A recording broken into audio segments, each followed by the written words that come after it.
You sit in the quiet dark. Your only companion is a dying star. It hangs in the void before your ship. A final, fading ember in the hearth of space. It is no longer the brilliant furnace it once was. Now it is a soft orange glow, a celestial body shivering on its deathbed. You feel its tremor through the hull of your small vessel. A deep, slow shudder of a light going out. The cold of the void seeps through everything. It is a cold that silence makes deeper. You lean forward in your pilot's chair. The viewport is a vast, unblinking eye. You watch the star's light flicker. It is a candle flame fighting a gale. But there is no wind here. There is only the endless, patient dark. You clear your throat. The sound is startlingly loud in the cockpit. You have not spoken for days. You feel the stars shiver again, a silent plea. So you begin. You open your mouth and let a story spill out. A story to warm the space between you. There was once a world, you say. It was not made of fire. It was made of water and rock and soil. Your voice is the only thing moving in the stillness. It travels across the short distance to the dying fire, a bridge of words over an ocean of silence. You made a promise. It was a vow whispered to no one but yourself and to the fading light in front of you. You would not let it die alone. You would not let it face the endless night in silence. Every being deserves a story at the end, even a star. So you sit here, a lonely guardian at the edge of oblivion. You remember the day you made the vow? You had just arrived in this forgotten system. You saw the star's weak pulse. It was a cosmic heartbeat, faint and irregular. It felt lonely. The feeling was absurd, you knew, attributing emotion to a ball of plasma. But you couldn't shake it.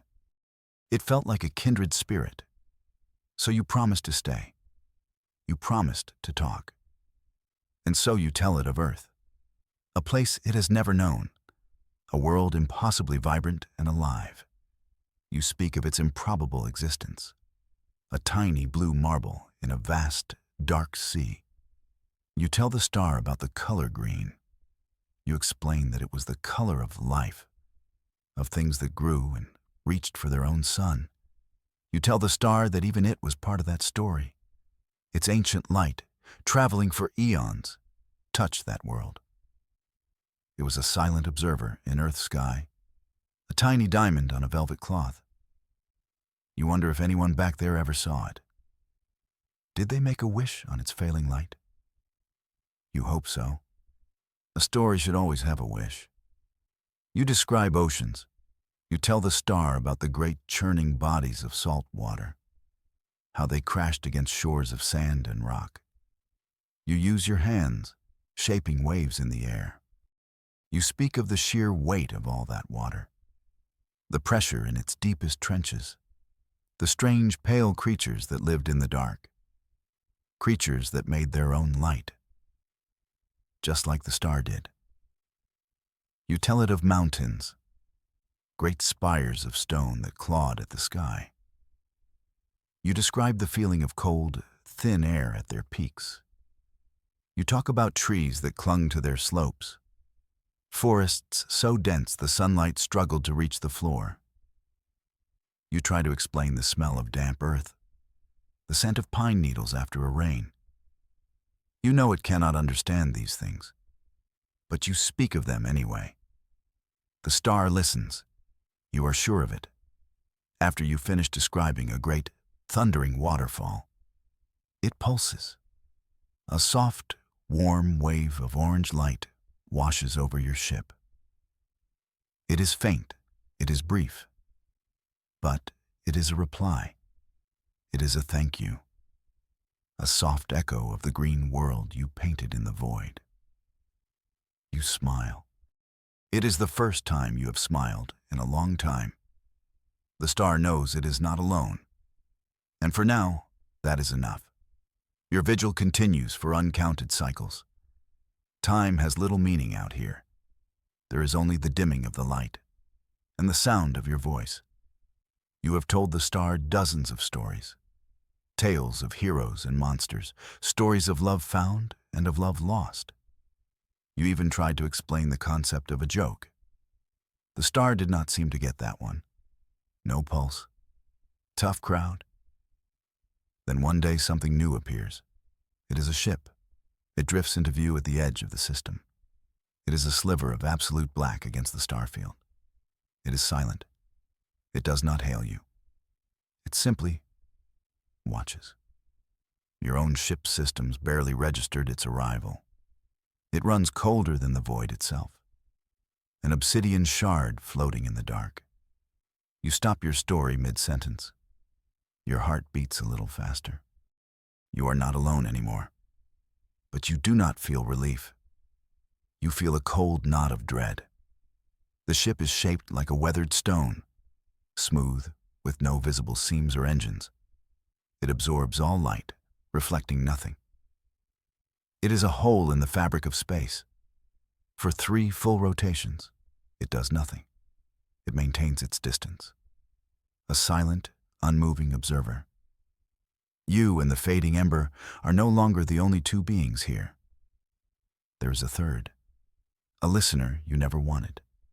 You try to continue your story, but the words catch in your throat.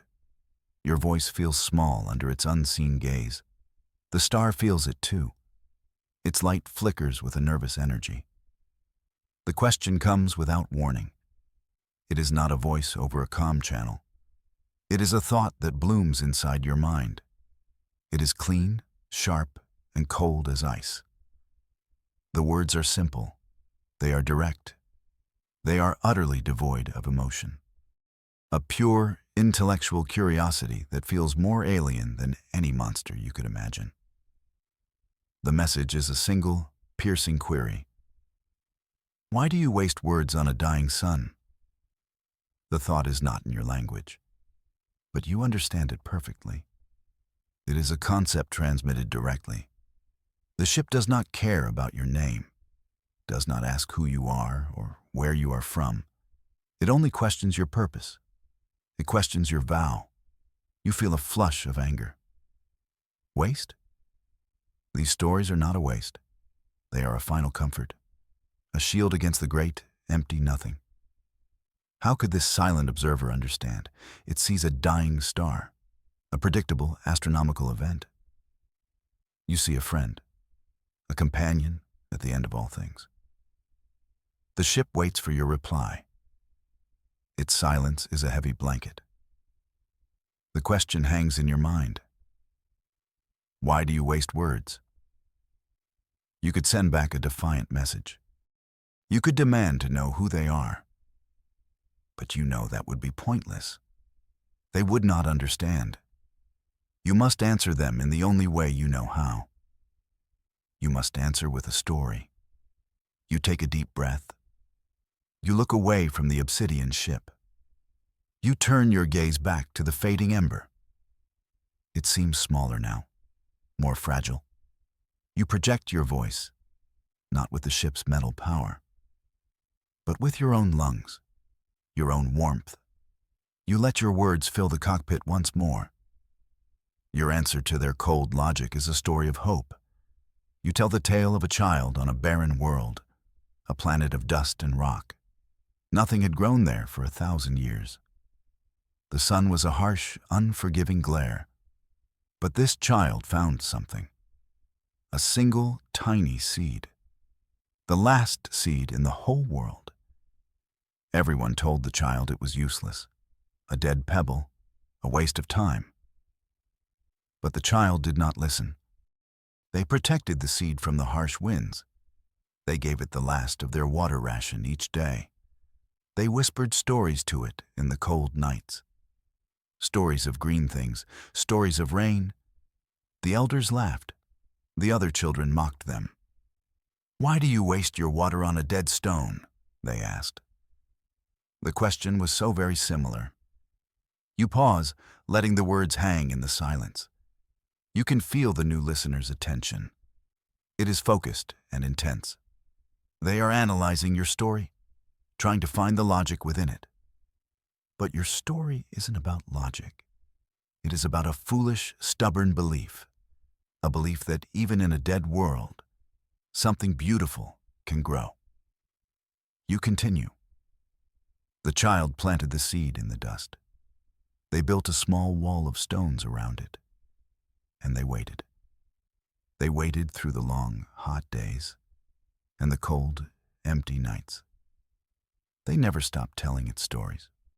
One day, a tiny green shoot pushed through the soil, a small, impossible miracle. Your answer is complete. You do not need to explain it further. A story is its own explanation. The obsidian ship responds, but not with another question. It moves. The vessel glides forward. It closes the distance between you by half. Its movement is effortless. It is a predator, sleek and sure. Yet you do not feel threatened. There is no malice in its approach, only a deep, unnerving curiosity, as if it has found a strange new specimen, a creature that sings to collapsing stars. The ship is closer now. You can see its surface is not entirely smooth. It is covered in faint, interlocking geometric patterns. They shift and flow like liquid smoke. This is technology far beyond anything you know. These visitors are not pirates or scavengers. They are something else entirely. They are ancient. You can feel the immense weight of their age. They do not speak to you again, not with their cold, mental voice. They simply draw near. They position their vessel on the other side of the dying star. You are now on one side. They are on the other. The star is a fading campfire between two travelers in the night. Their proximity is an invitation, or perhaps a test. They want to see what you will do next. So you do the only thing you can. You continue your stories. You tell the star about a great artist, a woman who could paint with light itself. You tell it about a musician who composed a symphony from the sounds of a city. You share tales of ordinary courage, of small kindnesses that ripple outward. You pour all the warmth of humanity into the cold void, and the ancient ship listens. Suddenly, the star flares. It is not a violent eruption. It is a gentle, brilliant wave of golden light. The flare washes over your ship. It passes through the hull as if it were glass. For a moment, the cockpit is filled with impossible warmth. And with it comes a vision. It is not your memory. It is the stars. You see its birth. A vast nebula of brilliant purple and blue gas. You watch as gravity pulls the dust and gas together. A great cosmic dance of creation. You feel the crushing pressure at its core. You feel the moment of ignition, the first great roar of nuclear fusion. A light is born in the darkness, a torrent of energy and joy. You experience eons in a single second. You see planets form from its leftover dust. You watch them cool and take shape. You witness the slow, graceful waltz of its system. You feel its steady, powerful light. The star is sharing its own story with you, a memory of its glorious youth. It is showing you what it once was. A blazing sun full of life and fire. The vision fades. You are back in your cockpit. The golden light is gone, but the warmth remains. A deep, resonant heat in your bones. The star has given you a gift, a shared memory. You look at the dying ember with new eyes. It is not just a failing furnace. It is a being with a history, a life lived on an unimaginable scale, and it chose to share its first memory with you. A new thought enters your mind. It is from the obsidian ship, but this time it is different. The cold edge is gone. It is replaced by something else, something that feels like respect. We understand now, the thought says. You are not wasting words. You are preserving a memory. You are a keeper of its song. The visitors finally reveal their purpose. They are not conquerors. They are not explorers in the traditional sense. They are librarians, collectors. They travel the vast emptiness of space. They seek out the final moments of cosmic events. The death of a star, the collision of galaxies, the slow decay of a black hole. They are historians of the universe. They call themselves the collectors. They explain that every star has a song, a unique energy signature that tells the story of its entire existence, from its fiery birth to its quiet death. They have the technology to record this song, to preserve it in their great, silent archives. They seek to save these memories from the endless night. They want to ensure that nothing is ever truly forgotten. Their ship is a library of cosmic history. It holds the songs of 1,000,000 dying suns, the final light of ancient galaxies, the echoes of creations and destructions you cannot even imagine. They have come here to record this star's final song, to add its story to their collection.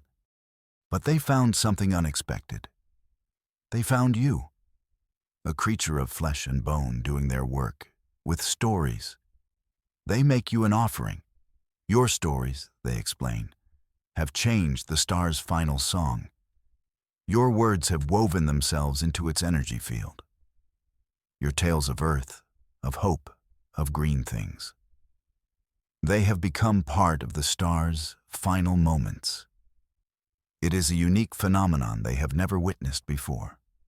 A duet between a star and a storyteller. They offer to record it all. Not just the star's energy, but your voice as well. They want to blend your stories with the star's final light, to preserve this unique collaboration for eternity. Your voice would sit in their archives, alongside the whispers of nebulae and the roar of supernovas, a testament to a strange and beautiful promise. The thought of it is overwhelming. Your small stories, your quiet vigil, preserved forever. A tiny piece of humanity's warmth, kept safe in the cold, silent library of the cosmos. It is a form of immortality you had never dreamed of. To have your voice bound to the memory of your star, to let your promise echo through the ages. Before you can answer them, the star flares again. It is a brighter pulse this time, more urgent, more powerful. The warmth fills your ship, but this time it brings a new vision, a new story. The star is sharing its final gift with you. It is a tale not of its beginning, but of its long, long life. And it is the most beautiful story you have ever known. You see the universe from its perspective. You watch galaxies spin like pinwheels in the dark. You see comets of ice and dust journey past you. You feel the gentle pull of other stars, distant cousins in the night. You learn the slow, patient language of gravity. The story is told not in words, but in light and time. The star shows you everything it has ever seen. It shows you the birth of other stars from its own nebula, its younger siblings igniting in the dark. It shows you a rogue planet, cast out from its own system. It tumbled alone through the void for ages. The star warmed it for a little while as it passed. A fleeting moment of kindness.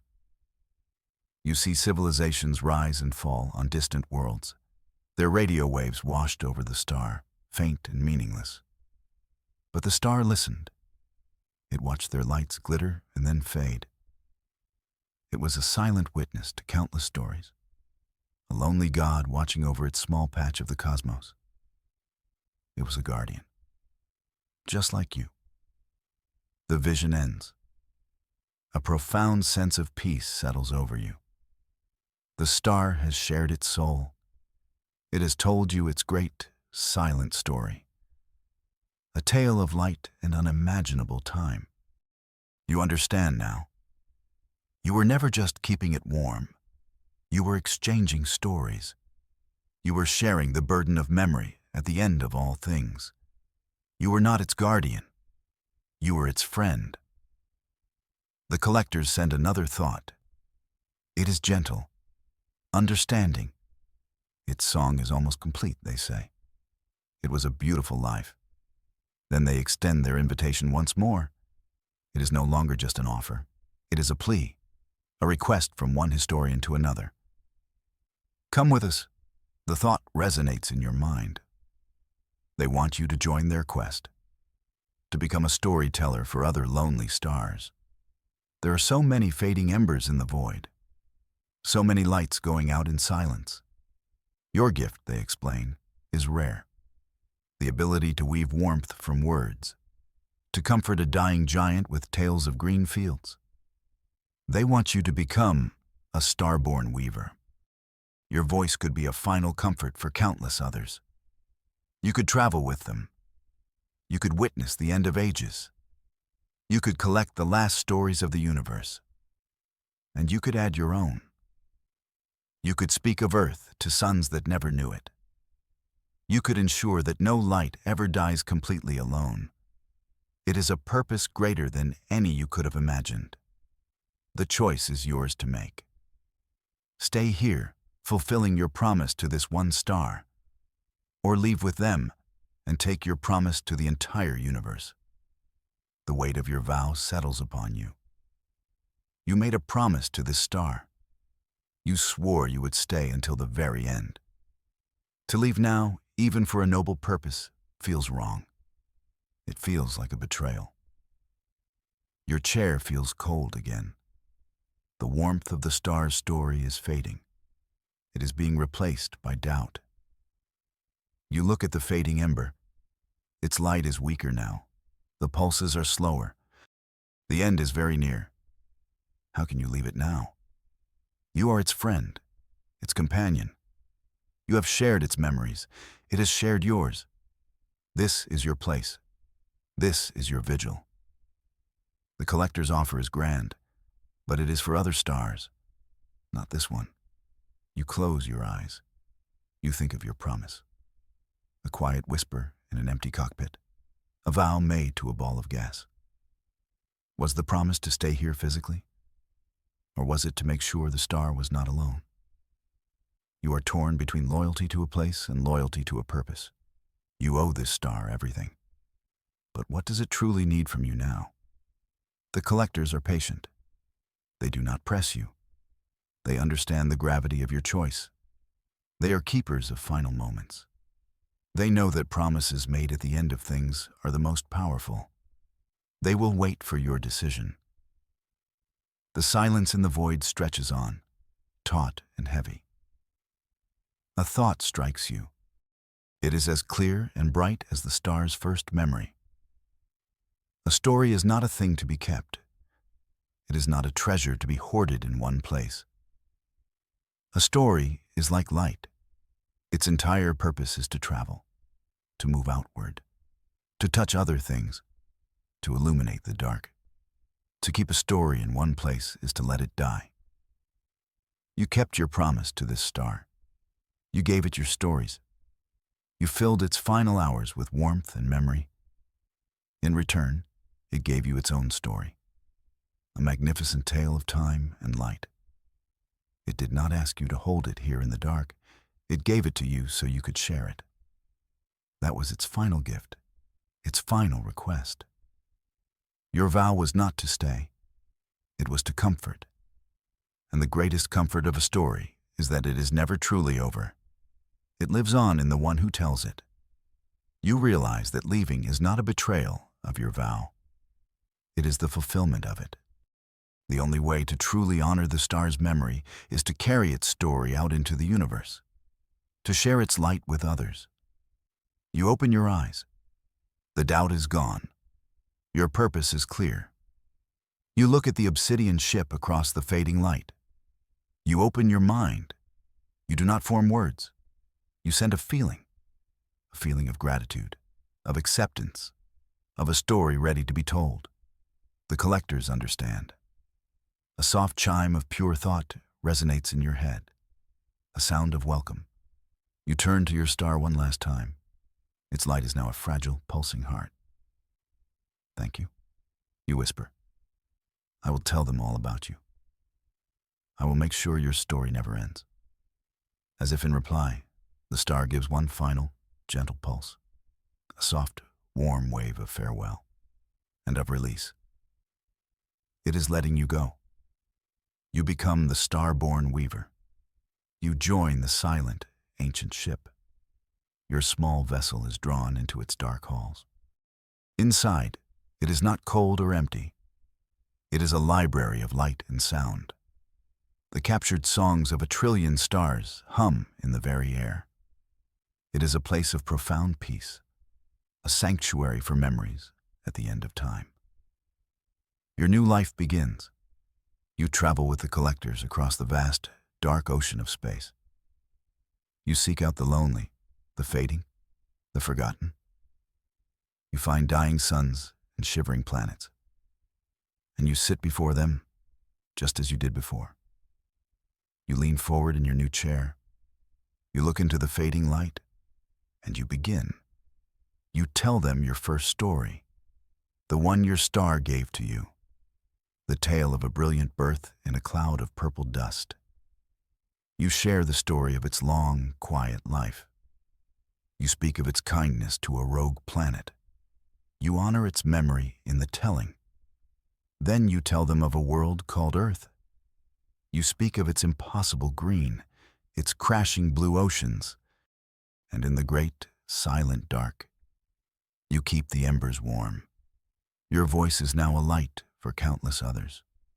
Your story has only just begun.